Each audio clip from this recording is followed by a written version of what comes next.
Hey guys, so in today's video we're going to go one step further into isomerism and we're going to talk about geometrical isomerism. Now, geometrical isomerism is a type of stereoisomerism, and stereoisomerism is an isomerism which arises due to a difference in spatial arrangement. Now, structural isomerism is due to a difference in structural arrangement, while this is due to a spatial arrangement. It's important to understand the difference between that. Basically, in spatial arrangement, the groups that are bonded to a specific atom are the same, but they are in different spaces or in different spatial arrangements, basically.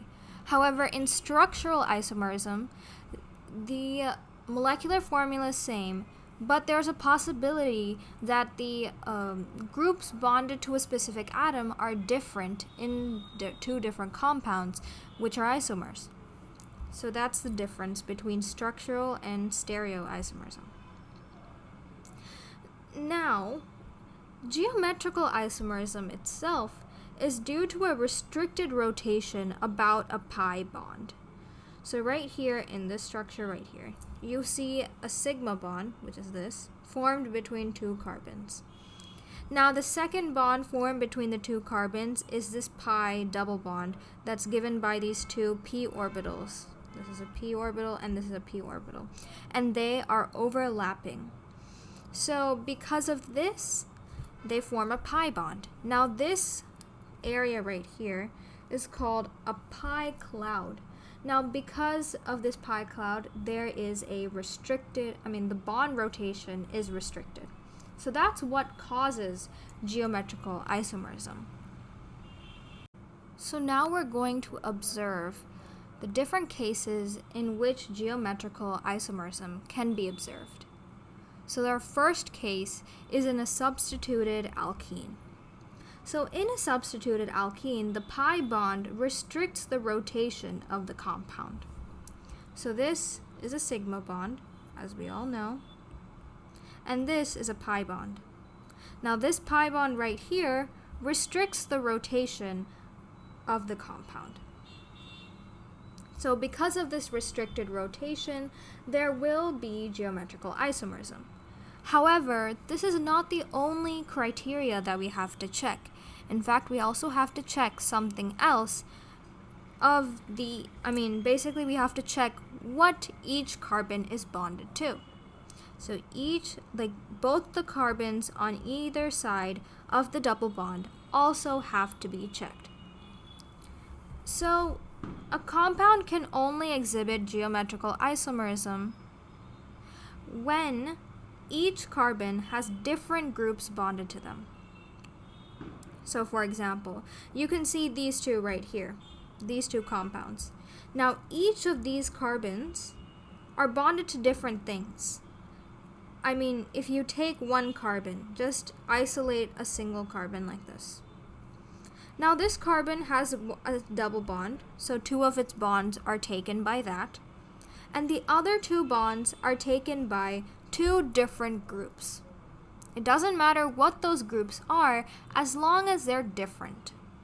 So this carbon can be a part of a double bond, which can show geometrical isomerism. Now we have to check the other carbon. So now if we check this carbon, let's do it in a different color. If we check this carbon, we can isolate that carbon. Now if we check this carbon is also bonded,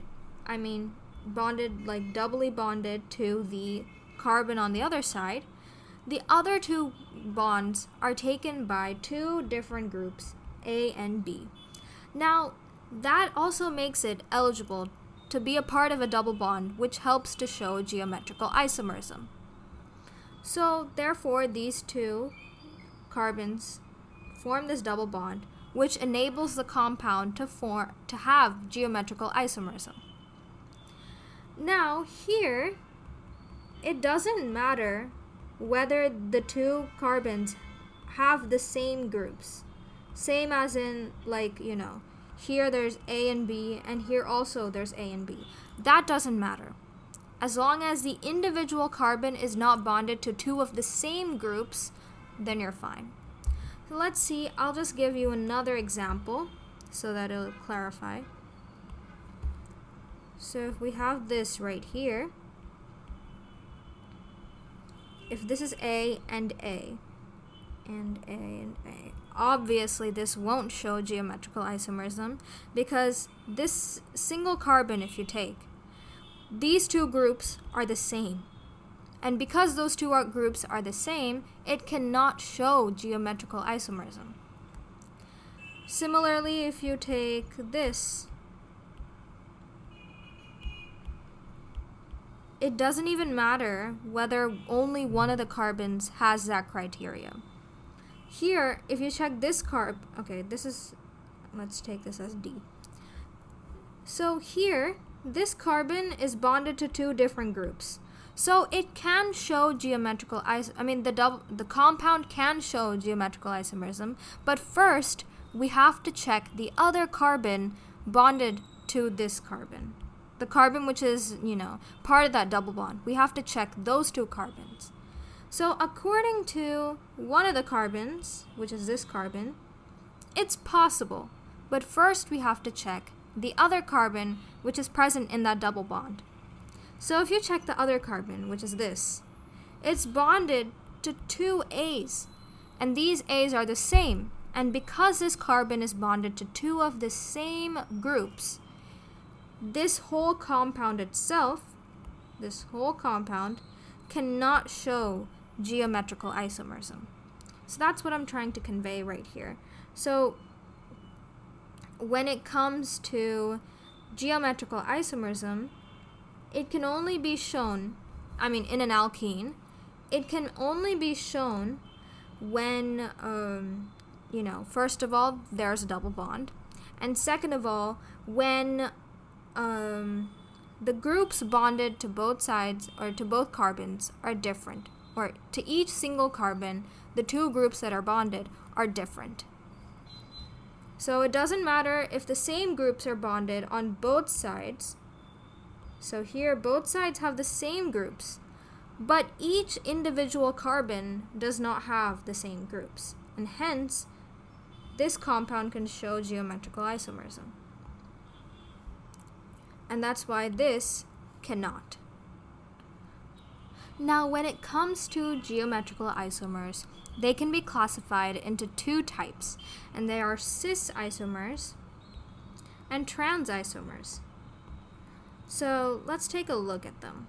Now, cis isomers means that the same or similar groups are on one side. So if you take this compound right here, this hypothetical compound, and you draw a line across it, just this line of symmetry sort of thing, just a line. Now, if you check on either side of the line, so if you check this side of the line, both A's are on the same side. So the A groups are on the same side. And if you check the other side of the line, the B groups are on the same side. So that's what we mean by a similar group being on the same side. So that's all about cis isomers. Now, trans isomers means that the similar groups are on the opposite sides of the compound. So if we draw a similar line, like this, and check where the A group is. So A group, one of them is on this side, and the other one is on the opposite side. Similarly, if you check B, this is one B right here, and on the opposite side, we have another B. So basically what we can say for cis is that there are similar groups on the same side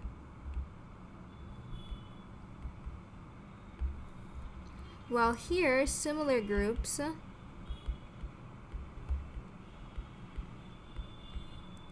are on the opposite side.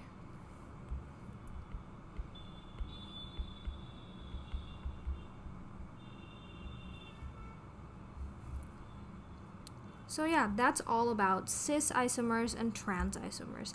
You can just remember it like based on the prefix itself, because those itself mean the same side and opposite sides. That itself should help you with that. So now that we've discussed a little bit about substituted alkenes, we're now going to look at how we name these geometrical isomers in substituted alkenes. So if you take a look right here at these two diagrams that I've drawn, the first one is a cis isomer, and the second one is a trans isomer. So cis isomers are called the Z isomer, and trans isomers are called the E isomer. So in terminology, like in IUPAC naming, you will see the Z and E notation. So that's important. Now, when it comes to the Z and E notation, we are looking at the priority order of the certain groups which are attached to each carbon. So if you take one carbon, let's say this carbon right here, there's one group with the first priority and another group with the second priority. So either way, whichever one has most priority and least priority should be known to us when we're looking at a geometrical isomer.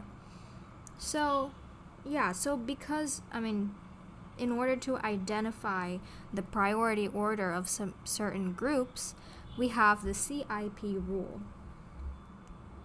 So in the CIP rule, we've got two things to look out for. And the first one is to look at the directly bonded atom. So the directly bonded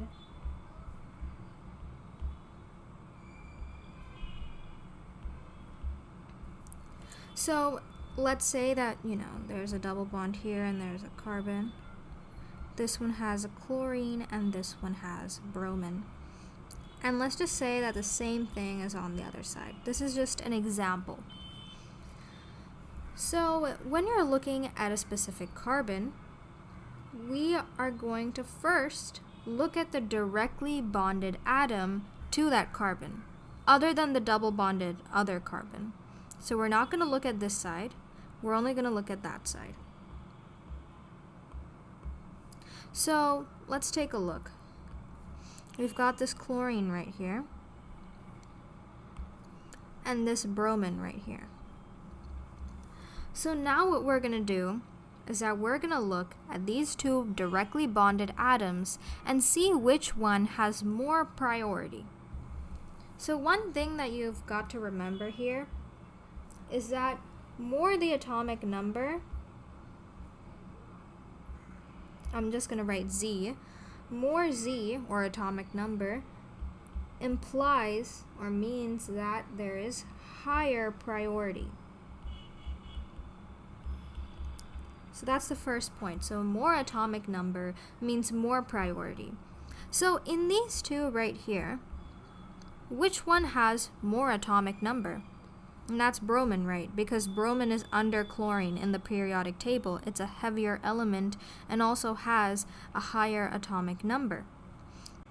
So this bromine right here has higher preference. So it's first preferred. And since on this carbon, the second heaviest element on this is this is a second group, or second priority group. So this has first priority, and this has second priority. Now on the other side, we'll use a different color, even though they're same. This has first priority. Now on the other side, this has first priority, and this has second priority. So let's just mention them again neatly.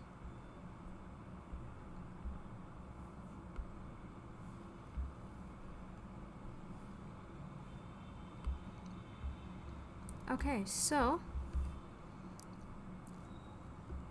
this has second priority, and this has first priority. Now we're trying to identify what kind of isomer this is. Is it a Z isomer or an E isomer? So let's take a look. Z isomer means that it's cis. So cis means that the first priority groups are on the same side. Similar groups means similar priority groups. So in this case, the similar priority groups are on the same side because they're both second priority.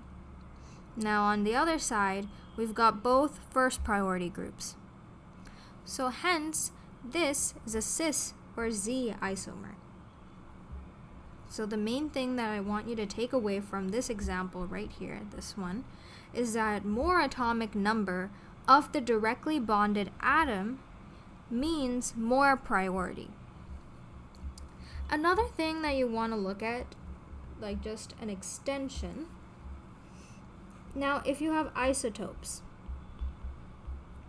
like hydrogen's isotopes, like protium, deuterium, and tritium, when you're looking at isotopes, more atomic mass, so more A, implies more priority.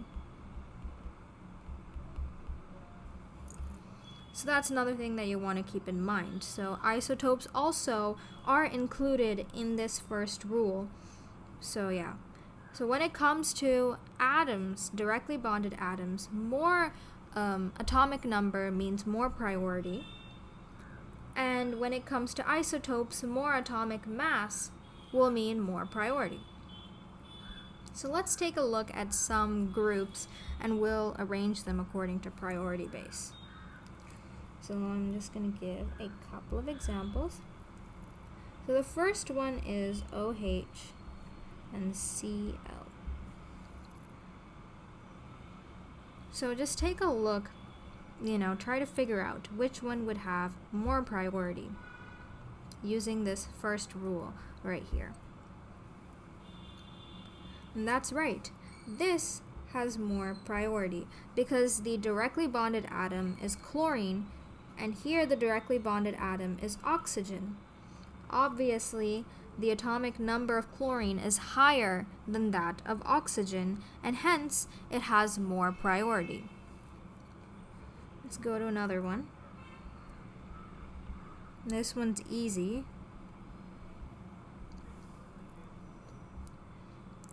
That's right. Here also, we would use the same thing. This sulfur obviously has a higher atomic number compared to oxygen, and hence the thiol group would be having a higher priority. Also, this is an alcohol group, and this is a thiol group.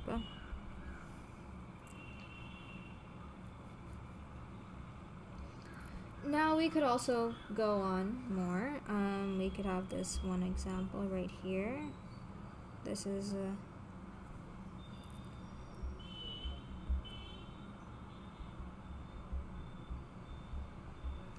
which one would have higher priority here? That's right. The 37 atomic mass chlorine. And that's because, as I've mentioned before, more atomic mass means more priority.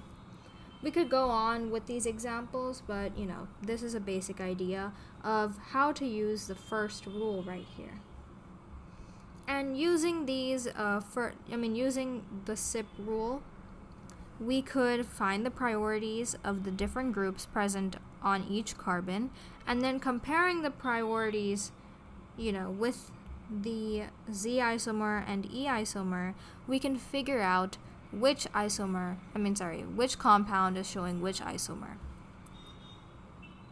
So now we're going to talk about the multiple bond rule that's in the CIP set of rules. And so we're going to talk about the priority order that occurs when when a group contains a multiple bond. So the first one we're going to talk about is A double bond B. So when A is double bonded to B, what we're going to consider in our priority order is that each element in these two are is that each element in these two are singly bonded 2 times. So we're going to consider that they're singly bonded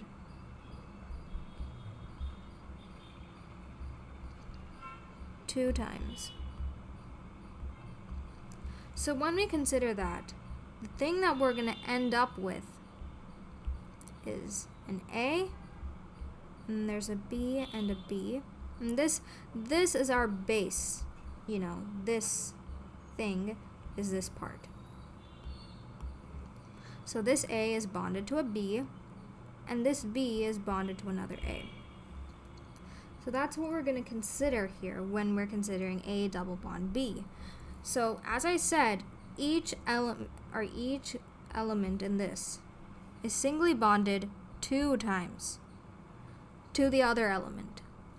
So if we consider, let's say, A, this one, it's singly bonded to B twice, right? And similarly, if we consider B, it's singly bonded to A twice. So that's how we're going to consider the double bonded, part here. Now let's look at the triple bonded part. So what I'm going to consider is A triple bonded to B. And similar to how a double bond means it's singly bonded 2 times, we're going to consider that a triple bond means that it's singly bonded 3 times.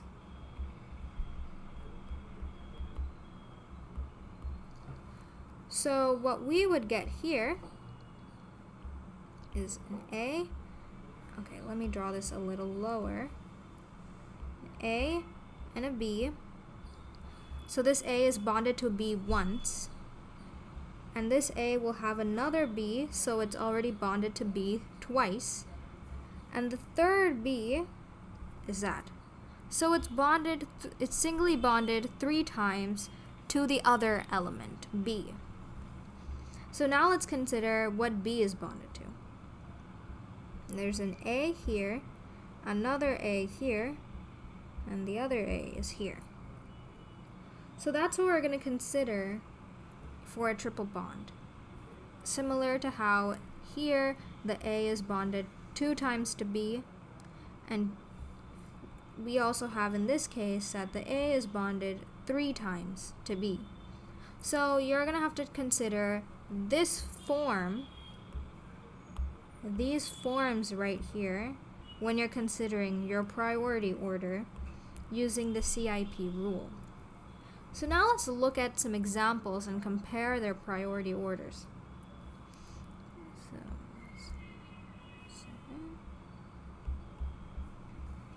So our first question is the carboxylic acid group and the aldehyde group.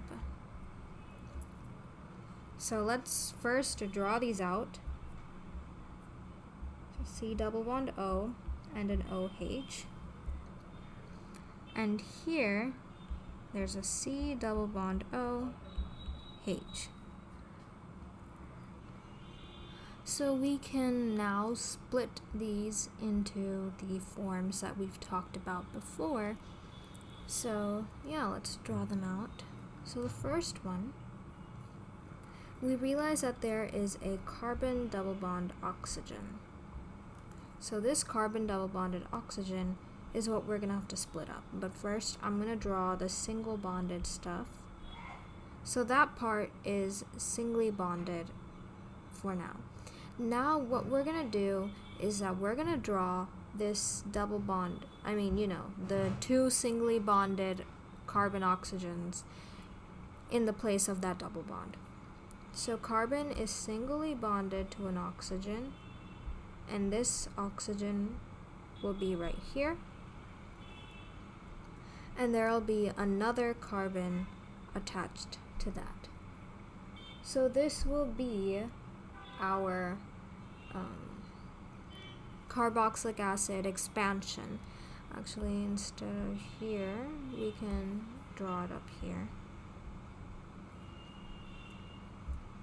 So this will be our carboxylic acid expansion. So now let's draw the aldehyde part. So first, what we're going to do is that we're going to draw the singly bonded stuff first. So there's a hydrogen attached to this carbon right here. Now we're going to draw the double bond expansion. So there's a C double bonded O here. So what we're going to do is we're going to draw, a single bonded oxygen and another single bonded oxygen. And to this oxygen, there'll be another carbon bonded. So this is our expansion for the aldehydic group. So when you compare these two, you have to check the the group that's directly bonded to that carbon. And so this would be that group. So when we're checking those groups, we can look at the molecular mass of that group. So obviously, this one would be higher because it has an oxygen, whereas this only has a hydrogen, but this has an OH group. So this one would have more priority. So this would be our priority order. So similarly, you can also write down other expansions for different double bonded or triple bonded groups using these two right here. And these two are very important for, these type of compounds. So now we're going to continue along the path of types or cases of geometrical isomerism. So our second case is in oximes. So oximes are compounds in which a carbon is double bonded to a nitrogen, and that nitrogen is also single bonded to an OH. So I'm just going to draw some, compounds here, or just exemplary compounds. Okay, so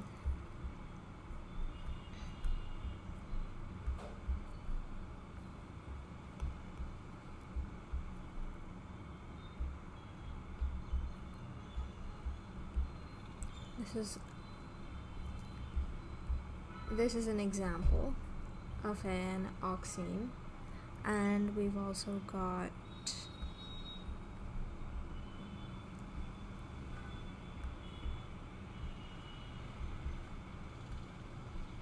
this.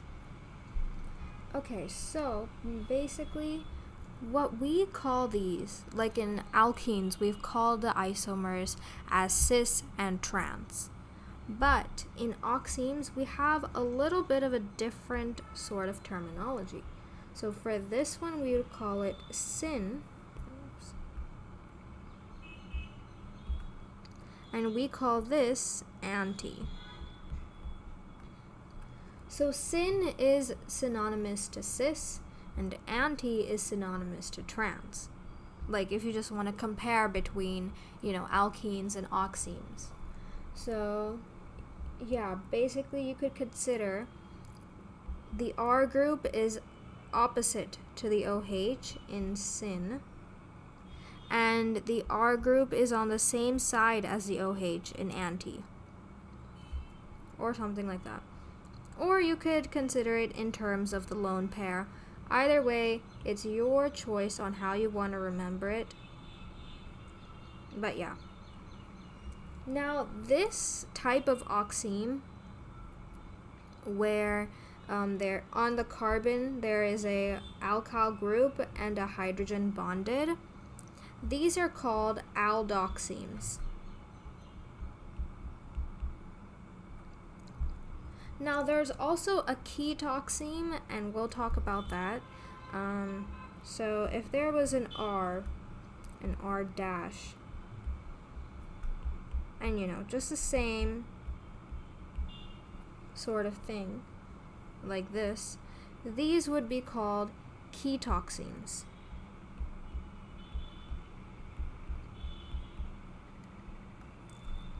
And so you can kind of consider it like, an aldehyde would have a C double bond O H, and this is an R. So this is an R and this is an H.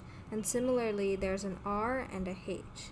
For a ketone, you would have R, C double bond O, and R dash.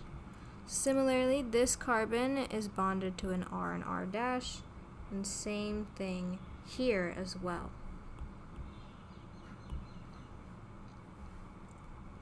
So that's just some naming terminology for you, but we will come across these later on in, other chapters.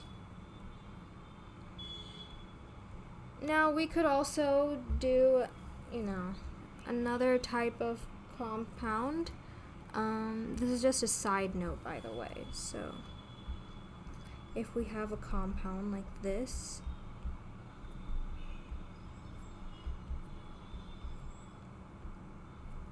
and its geometrical isomer, which is like this, we would use the syn and anti notation. We will not use cis and trans. So this would be syn, and this would be anti. So that's just some notations right there for you, and this basically just tells us that geometrical isomerism is also present in oximes as well.